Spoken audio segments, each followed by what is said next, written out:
Welcome back to the Your Health television program hosted by the Monterey County Health Department. I'm Emily Sciolto, your host today, and just about every third Monday of each month.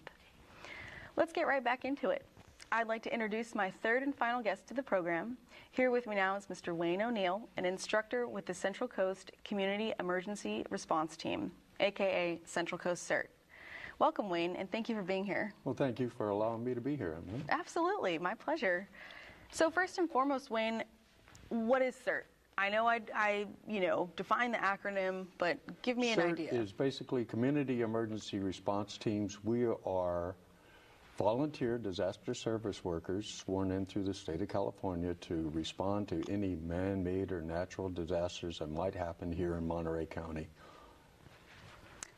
Thank you. That is a very thorough definition. As we heard from the previous guest, there's a number of things that you guys could be called out to do.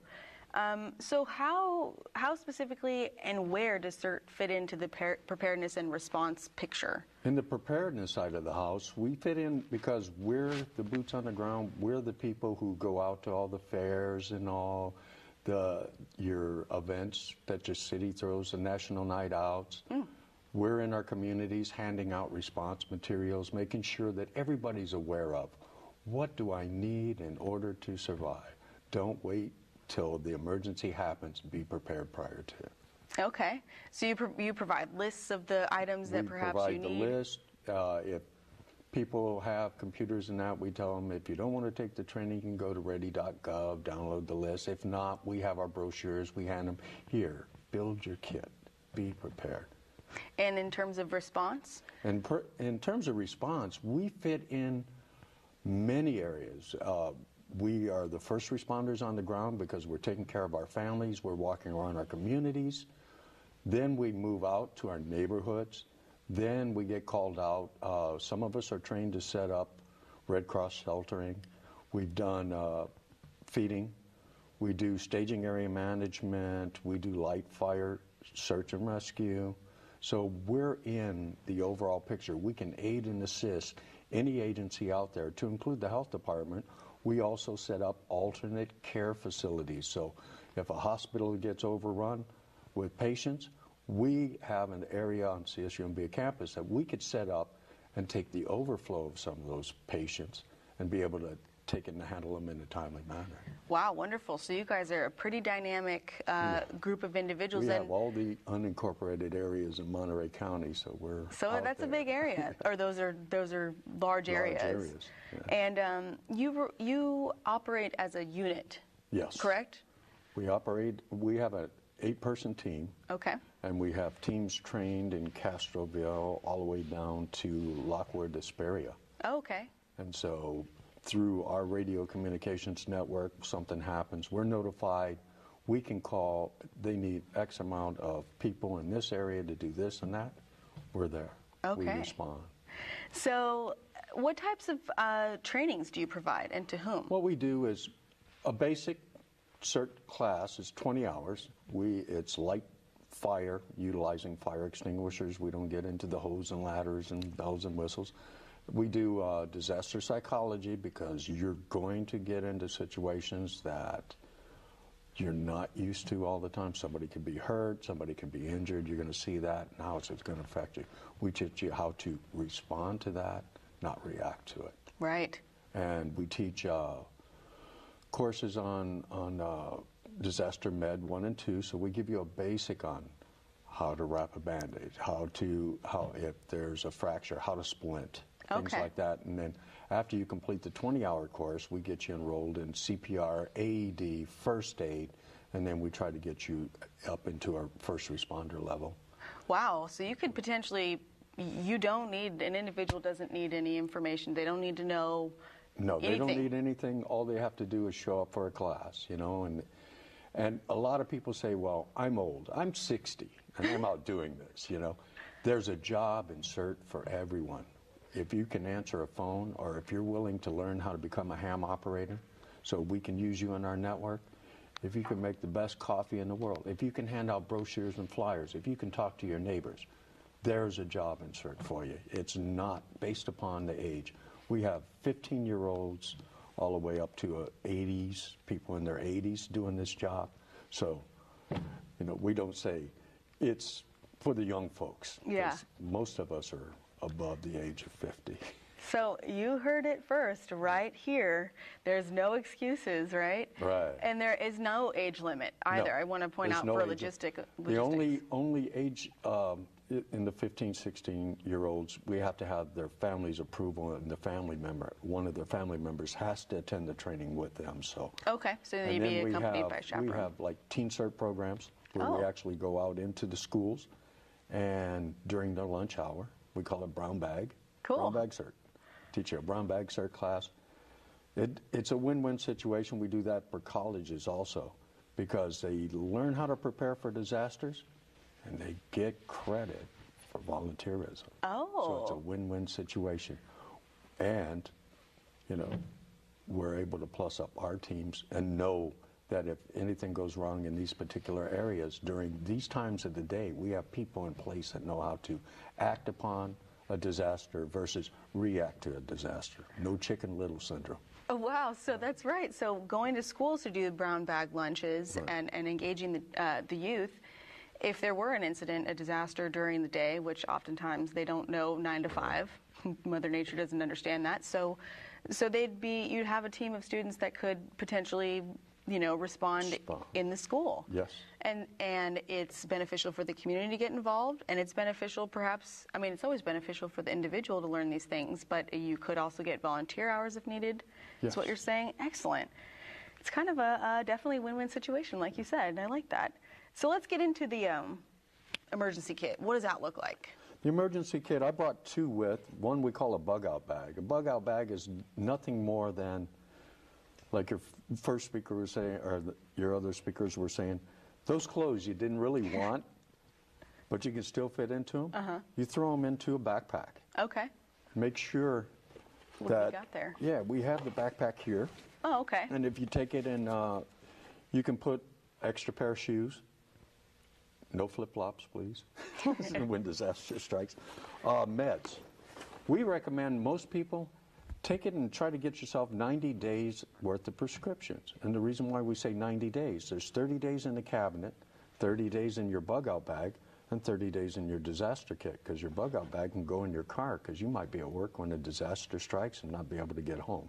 You have clothes, you have your medications, you have spare glasses, you have all the things you need to survive for 72 hours in a little backpack. Okay, so the bug-out bag is going in the car. You can put a bug-out bag in the car, and you can also keep one at home Okay. in case they say you need to leave now. Well, I can't take all my disaster preparedness stuff with me. I got enough food in here that's going to last me. And it's great. Kids love backpacks. Mm-hmm. All you got to do is put a Power Ranger or something on the back of it. My wife builds them for my grandkids, and she puts colored books and all these neat stuff, their pajamas, spare clothes, all that Awesome. stuff in there. So they're occupied, we're occupied. Because Right. we know I'm going to be in one location, my family will be at home. Grandkids could be at school. Now, each school has their own disaster preparedness plan to control what happens to the children while they're in school. So they can take care of them there. We don't have to worry that much about that. But what happens to the family members that are at home or the ones that are still at work and can't make it home? So, Right, so in the then individual you've got something kit, else. Yeah, go ahead. on the individual kit, we have a family emergency plan, which emphasizes more on the out-of-town contacts. Okay, Because and you I want to see make that. sure that is key and important. And we've got a And then space you for have an contact. emergency plan built in. And what you want to keep basically in there, we call mountain money. You can trade for anything. And that's toilet paper you've got there. Toilet paper. Excellent. Writing material. If you can't water, they sell these survival waters. It's drinkable, emergency, purified water. And you can get those at any one of the big 5 sporting goods stores, Walmarts, and that for disaster preparedness. And they're packages of purified water. Purified water. Okay. Make sure if you're going to buy cans that you have cans that are pull top. Oh, so you don't need the can opener. Well, you need the can opener. We have one in here also. Okay. But make sure you try to get cans with pull tops on there. It makes it so much easier. And the great all-in-one tool, duct tape. Because when you have to start sheltering in place, if there was some kind of thing going on where you have to tape up your air systems, if there was an exposure. And tape up your windows with plastic and that. You're going to make sure you have plastic. Eating utensils, simple, plain plates, plastic forks, knives, and spoon. Dehydrated food, just add water. Okay. You know. And where do I get dehydrated food? You can get that at any Walmarts, Targets, all that. They have them. You can buy a case of them that'll last you roughly a week. They're like $85. And do these things expire? I know that to be cautious of expiration dates. They're about a year. Okay. And it's based upon which ones. They have heater meals that pour in water and they'll automatically heat themselves. But we have like plastic in here, toilet seat covers, just in case you get evacuated to a shelter. Mm-hmm. You can still maintain sanitation. We ran the shelter during the Basin Complex fire out at Carmel Middle School. And we had about 100 people in there. And to have 100 people in one isolated area and try to keep down disease control and management inside a shelter is an ongoing thing. I bet. And that's one of the things that you guys help out with as well. You have other community partners that you work with. We work with the health departments. We work with Monterey County Office of Emergency Services. We work with the Red Cross. We work with the Sheriff's Department. We do traffic control and management if they need us. We set up staging areas.